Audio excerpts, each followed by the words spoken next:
Assalomu alaykum akalar. Bugun obzorimizda BYD D1 mashinasi bo'ladi. Akalar, mashinamiz 2023-yil ishlab chiqarilgan, probegi 25000, 400 kilometr beradi, lekin konditsionerlar bilan toza 350 kilometr yurib turgan mashinamiz. Mashinamiz ideal holat, родной kraska, hech qanaqa ishi yo'q mashinamizdan.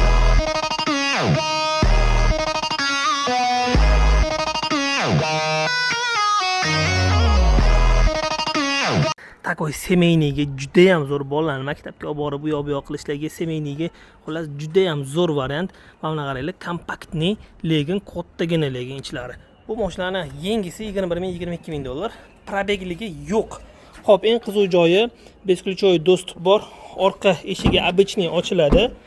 Xo'p, orqa rakurslarni ham ko'rsanglar bo'ladi. Juda ham chiroyli, skromniy. Eng qizig'i bu eshigi mikroavtobusga o'xshab ochiladi. Mana qaranglar. Elektronniy, o'zi ochiladi, o'zi yopiladi, knopkadan boshqarsa bo'ladi. Qoraga oq salon. Mashinamizda cruise control, удержание полосы, distansiya, telefon, yomg'irda, qishda yuradigan rejimlar.